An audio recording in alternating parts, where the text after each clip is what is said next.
The question we're asking on the special broadcast is how widespread are the tentacles of this terror doctor modules? How widespread are these tentacles spread? Is India sitting on a ticking time bomb? Police are saying that some doctors have apparently either switched off their mobile phones or their mobile phones are not reachable and these doctors are untraced. Now, should these doctors come forward and join investigations because of their alleged links with Dr. Muzammil, with Dr. Adil, with Dr. Umar Muhammad, Dr. Umar? We are still waiting for more clarity. And the bigger questions, how does one de-radicalize highly educated medical professionals or engineers or others who masquerade, who are amongst us morning, noon and night, but maybe moonlighting as terrorists? In Kashmir, there was this concept of hybrid terrorists. But are these those hybrid terrorists, or they have now gone across to being full-time terrorists only masquerading as doctors? These are some of the questions we're seeking answers to. Joining me on this India First special broadcast are Lieutenant General Syed Ata Hasnain, former Kashmir Corps commander. He's worked very extensively on bringing youth back into the mainstream. Also with me is Yashovardhan Azad, former Special Director of India's Intelligence Bureau. Zeenat Shaukat is the Founder Director General of the World Institute of Islamic Studies for Peace and Dialogue. Dr. Kartha is former Director of India's National Security Council Secretariat. And General Hasnain, Mamoon Cantonment, sir, in Pathankot is one of the biggest military bases in the country. An Al-Falah hospital-linked doctor working as a senior surgeon in Pathankot, taken into custody, was at Al-Falah hospital, is considered to be close to this network of doctors. What would you deduct from some of these arrests and detentions in searches and raids that are going on nationwide at this point of time? Kartha, thank you. Firstly, let me start by saying I completely concur with you. What you are looking at is just the tip of the iceberg. As we go along, there's going to be much more which will get revealed. I mean, I say this from the angle that at the moment you're looking at northern India, and in northern India, primarily Delhi, the Mewat area, you're looking at Pathankot and Jammu and Kashmir. I would say this issue will probably go deep south. You must remember that in 2019, you had terror blasts which took place in Sri Lanka on the Easter Day bombings, yes, which were all linked to a huge module somewhere in southern India. We have not forgotten the history of bombings which have taken place in Maharashtra, in central India. So this is a nationwide thing. Now, at the moment, it is centered because of what's happened in Delhi and because of the revelations starting from the posters at the Jama Masjid. Obviously, this whole thing is focused on J&K and Delhi. As to your question on Mamoon, that's an important, well, at the moment, I may not be able to confirm what exactly that would mean. But Mamoon is a very important place. You see, Mamoon is close to Kathua also, just remember. Yes. And this is the general area in which a lot of infiltration has been going on for the better part of the last 1-2 years. All the infiltration routes in Kashmir have been broadly under control. This is the area where closer to Punjab where more and more infiltration routes have opened up. So if there are modules in which people are actually under control by going across and coming back, this is the place possibly where the focus needs to be. But as we go along, I'm sure much more is going to be revealed. Okay. Dr. Kartha, your take on these arrests and the police, this is of course at the level of sources right now, saying some doctors have switched off their mobile phones or, their mobile phones are not reachable. They're neither at home nor at their workplaces. They're still trying to reach out to these doctors. Does that immediately raise a red flag? Because if doctors have been in touch with these elements, would they join investigation? Should they join investigation? Or you find nothing suspicious in this? See, if they had nothing to hide, they would not be switching off their mobiles and hiding, sort of moving out. They would come out and say, yeah, we know this guy, he did this, X, Y, Z. It's not that the whole entire Al-Falah University is under suspicion. They could have come forward. If they put it off, obviously there is a link. I mean, this is, though I entirely agree as usual with General Hasnain, but this is a far larger module than I have come across before. This is a very unusual one with, like we said, with doctors. And the sheer geographical, width, we are going from Nu. By the way, Nu, I've always said I said this last, I think on your show, there are areas which are no-go areas for police. There are concentrated criminal activity. You always see, not always, most of the time, you see a criminal and terrorist activity going together. So I think Yes. going forward, we need to look at these areas which have been prone. You remember 23, what happened in Nu? Where that Yes. the attack was.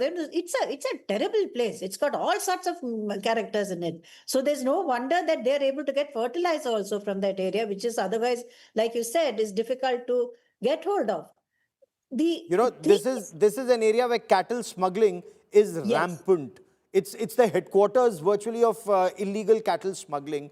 It's the headquarters now, we're told, of various criminal gangs that operate in Haryana and in Rajasthan. They carry out a crime and then come back into the protection of Nu. Mr. Yashovardhan Azad, this would be very alarming because for the security forces, for the police, and not just the state police, now the National Investigation Agency, others, they should just crack down on these elements, because the distinction or the difference that swing from illegal cattle smuggling to crimes to terror, it's just a very gradual process. It's almost 50 shades of crime and terror, sir. Well, it's true. Nu has come in the limelight for a number of reasons. In fact, the cyber crimes of Jamtara, the famous Jamtara, had actually shifted to Nu later, and there was a great recovery and seizure done by the local police. However, the target here is the Al Falah. And, remember, Gaurav, we were discussing this issue the other day, that why are the others but just kept quiet? Because this module was developing for 2 years. These two rooms were the centers of activity, and besides, there was frantic activity, as you're saying, because the doctors are going, changing cars, bringing in ammonium nitrate. It's not possible that nobody, saw it. Nobody saw it at the gate. Nobody saw it anywhere. So obviously they were not speaking. Now, if they were not speaking, either it is because of fear or because of complicity or because of silent kind of, commission that, yes, we know about it, but we sort of want to. Remember that the radicalized, educated lot thinks that it is more evolved. It is a more evolved Islamic kind of a value-led life they are living. So I think there is a lot to be found in it, and I'm glad that the security forces or the government is looking into that particular university. Now, the other very, very dangerous link which you have pointed out, and I just hope they are not linked together, is the Ricin plot and this one. Because the Ricin had some even more dangerous, plans. And the plans were to mix, this Ricin with the Mandir Prasad. And you can imagine what result it would have been, because Ricin does not have an antidote. It just kills you. And Yes. something of this kind was used in London, I think 2011 or something like that. Now, but the problem is that in this particular case, the way, because of the technical investigation, has revealed so many links that this is, horrifying. I think this is one of the most frightful modules that one has come across. And as you said, the important point is the race against time means that those people who have been named in a notebook, unless they are sort of, caught early and interrogated to find out what exactly they were performing as a part of the action plan, which was given by the Okay. Turkey. Should their names be put out in public domain? As of now, we know some names, but we are not putting them out because the police are not putting them out. Zeenat, Shaukat Ali, should these names be put out in public domain for them to come forward, join investigations, or the police are trying to reach out to them? They may be untraced for now. Their phones may be unreachable for now. Their parents, their relatives, their kin, their friends should reach out to them and tell them to join investigations, because I would find this very alarming. I'm sure so would you, that by day they're treating people and by night they're plotting to kill them. I think you're quite right. It's a horrifying and absolutely deplorable acts that are taking place.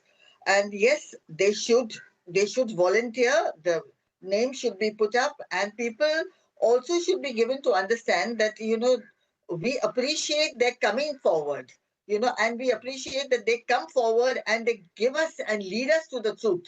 Because you see what happens, because of a small, minuscule amount, a handful of bad doctors or bad, people who are in education gives the entire, it comes like a blanket. It should not come as a blanket for the whole community. You see, this is another fear that exists, and people are afraid to some extent, and they could be complicit, as it has been pointed out, or they could be, conniving. But the point is that those people who can help and whose names are implicated should be contacted, should be put up, and they should come forward, and give all information, because innocent people are being killed.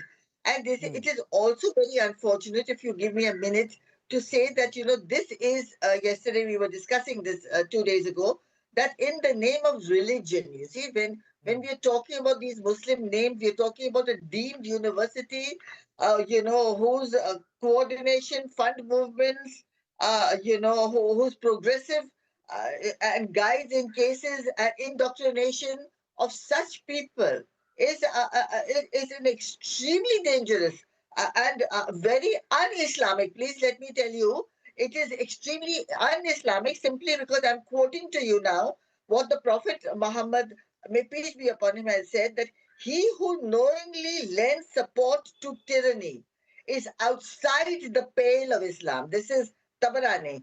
And the worst form of tyranny is to support one's community in tyranny. You see, so you cannot support just because somebody from your community is doing something wrong, yet you support it. This is Baihaqi.